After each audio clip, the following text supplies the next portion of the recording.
Bom, boa tarde.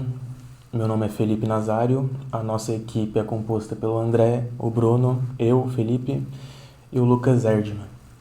Bom, hoje o título do nosso trabalho é Caracterização do tráfego de pacotes em redes PV6 nativas e tuneladas 6 em 4 utilizando o Core Network Emulator, o Wireshark e o ePerf.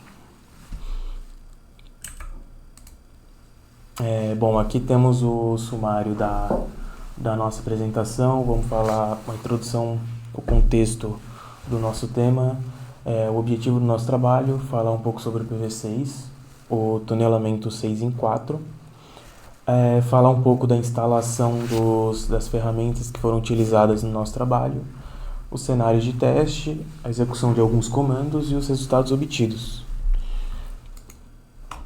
Bom, fazendo aqui na parte de introdução, como o nosso tema é sobre PV6, a gente já chegou a ver na matéria sobre PV4, então o PV4 ali possui um espaço limitado no quesito endereçamento, e já foi percebido esse esgotamento, e mesmo que com algumas soluções paliativas ali, é necessária, é inevitável a implementação do IPv6.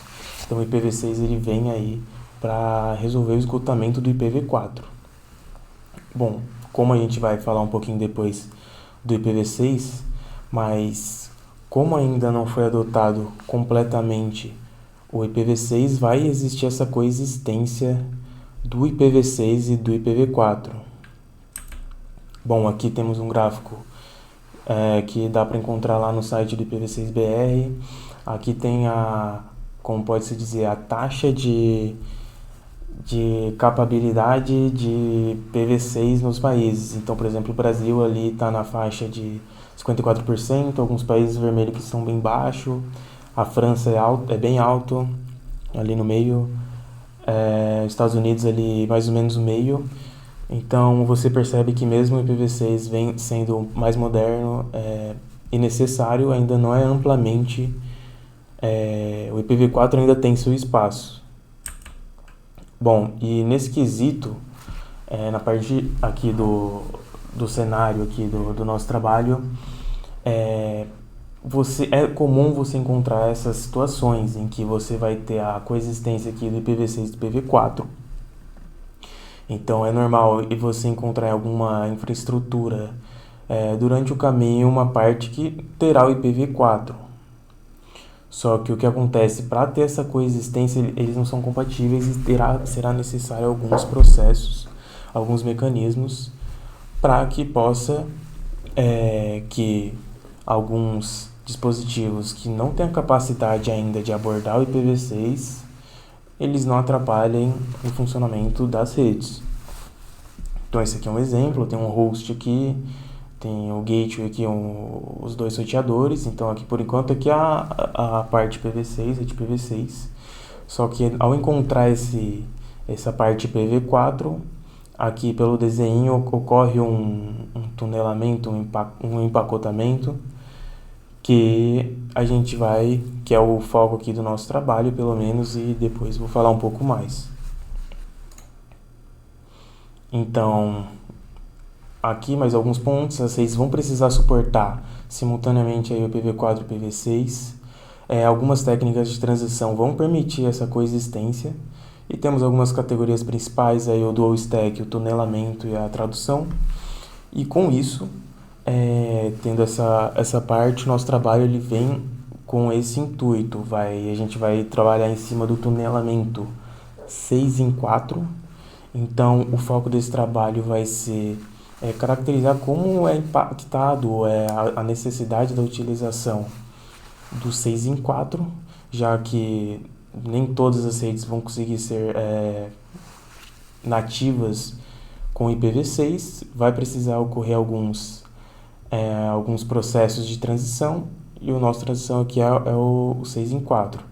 Como aqui hoje em dia também são utilizados outros, o 6 em 4 é um manual mais simples, mas já dá uma ideia de como funciona. Bom, então aqui novamente a gente vai caracterizar um cenário IPv6 nativo e um cenário tunelado por meio do 6 em 4, a gente vai olhar o RTT, o atraso fim a fim, e o throughput, que seria a vazão. E a gente vai utilizar algumas ferramentas como o Core, que eu já vou especificar depois, o Wireshark e o ePerf.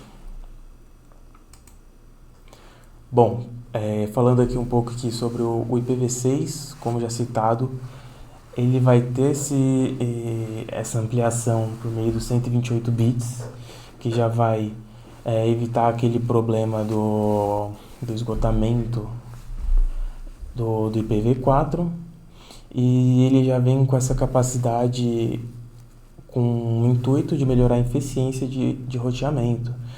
Então, o cabeçalho IPv6 também ele vai ter os seus 40 bytes, ele vai ter alguns recursos adicionais como extension, o headers, então seriam extensões aí do cabeçalho. Bom, esse novo formato de IPv6, mais moderno e eficiente, vai permitir uma melhora aí de processamento. Bom, falando agora aqui do tunelamento 6 em 4, que é o que a gente vai utilizar aqui no nosso trabalho. Qual é a ideia do tunelamento 6 em 4? Percebe-se aqui temos, por exemplo, o cabeçalho IPv6, então aqui seria a utilização, por exemplo, de um IPv6 nessa extremidade esquerda, na extremidade direita, por exemplo, pode ser análogo aqui, então seria como se fosse as extremidades aqui dos PCzinhos e o que acontece, por exemplo, aqui, IPv4, tu tá tendo IPv6 e tá tendo que transportar ali por meio dessa rede aí IPv4. O que acontece com o tunelamento 6 em 4? Ele vai meio que disfarçar, de certa forma, de forma ilustrativa, assim. Então, por exemplo, você vê que aqui tem a estrutura do IPv6 e em cima disso vai ter um cabeçalho IPv4. E com esse cabeçalho IPv4 não vai ter mais esse problema aí, a transição vai poder ser feita, não vai ter esse problema de incompatibilidade, porque com esse cabeçalho IPv4 isso pode acontecer.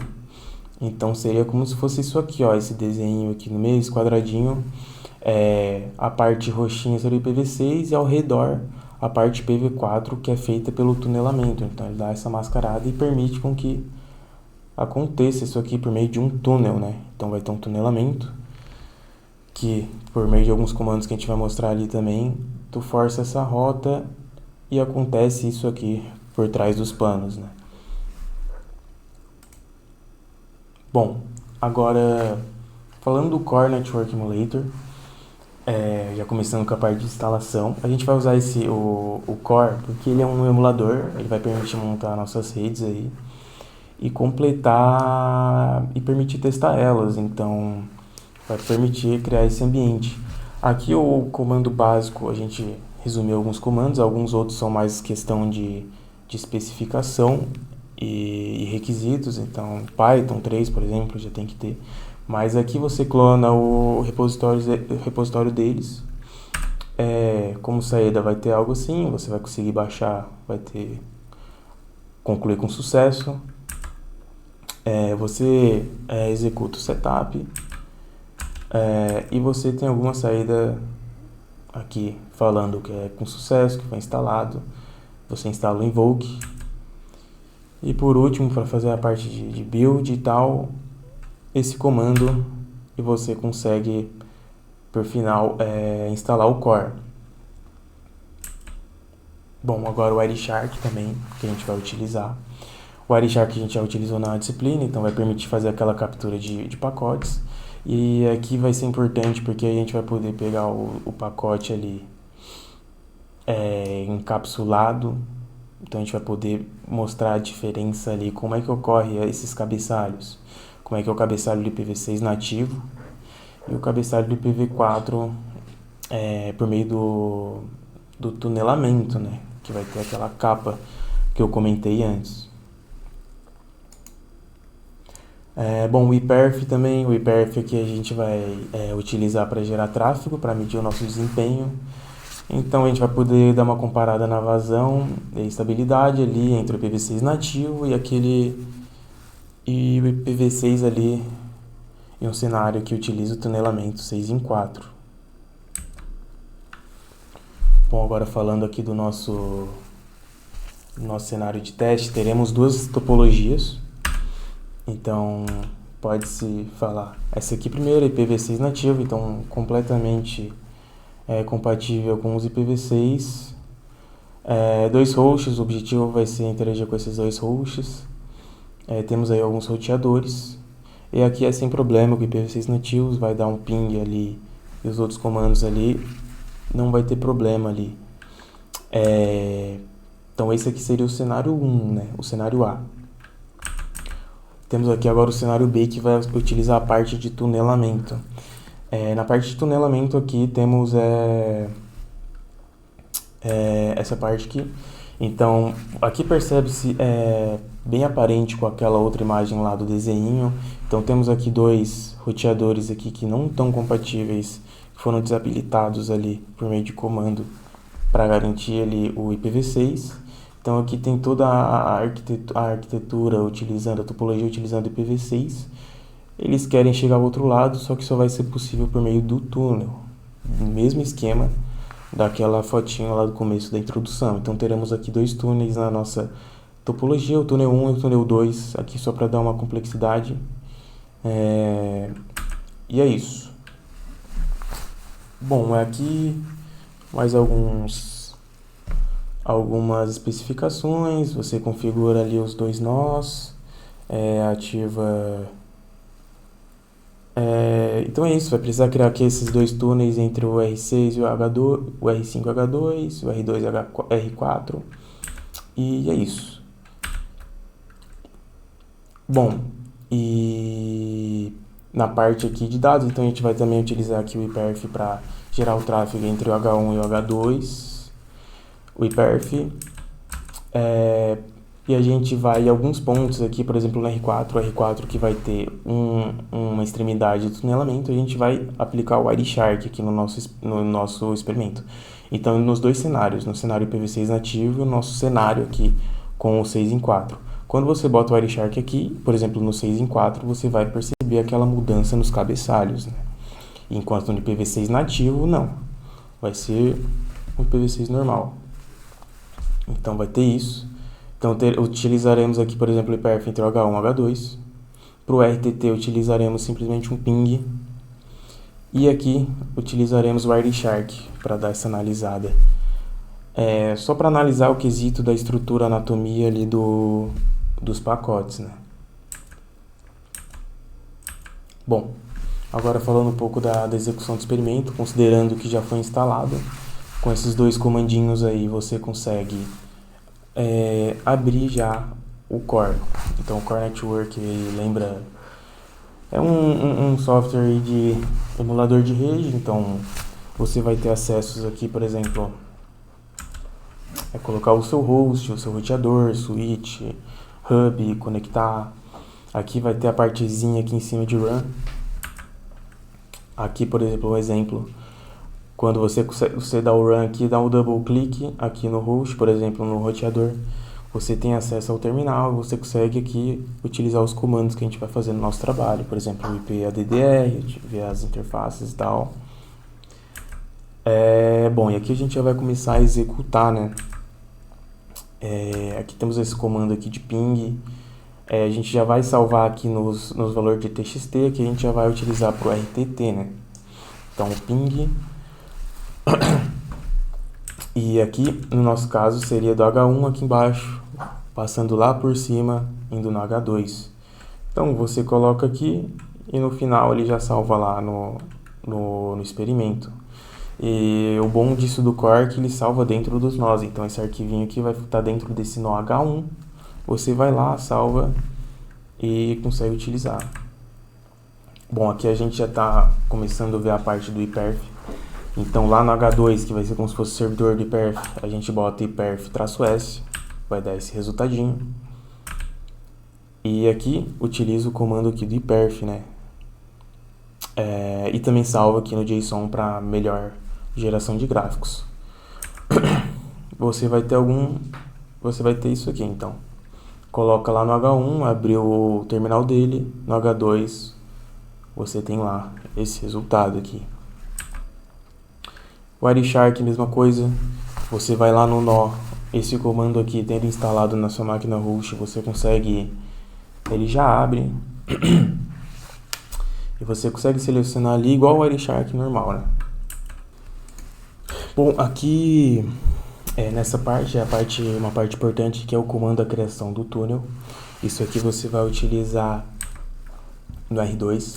Então aqui você vai criar, por exemplo, um túnel 1, eu chamei túnel 1 ida. Então você efetua ele aqui dentro do R2 e no R4 você vai ter que fazer o inverso. Então o R2 é meio que mirando lá para R4, o R4 para lá. E o mesmo aqui no R5 para H2 e no H2 para R5. Então qual vai ser a ideia aqui, como eu falei lá no início na parte teórica do túnel 6 em 4, você, como a sua rede aqui não está percebendo IPv6, a ideia é que você conecte esses dois IPv6 por meio do IPv4 que já existe neles, né? Então, você cria esse tunelamento. Então, aqui, por exemplo, a gente vai criar o nosso túnel, o túnel T1 IDA, o SIT aqui, que no Linux vai permitir a criação do 6 em 4. Aqui o remote, então você bota aqui do ponto de saída aqui, né? Vamos falar assim, o IPv4 e a chegada. Então você bota aqui o T1 IDA up, né? Você liga esse túnel e aqui a gente vai criar essa rota aqui da saída IPv6 utilizando aqui o túnel 1 IDA, né? E como eu falei aqui, então aqui é um exemplo, você vai fazer isso ali nos outros túneis que você quiser utilizar. Então você vai ter um exemplinho aqui, pode colocar tudo de uma vez só, você coloca o IP túnel show. Você vai ter um exemplo aqui, ó. O túnel 1 volta, por exemplo, que aqui eu botei lá no R4. Os IPs tal. Então, com isso, você configurando os túneis, você colocando o IPerf lá que eu coloquei, é a mesma execução para o cenário 6 em 4. Teremos esses resultados aqui. Então, a gente optou por utilizar o RTT ali, que é o atraso, né? O tempo de ida e volta, né? O throughput, que seria a vazão.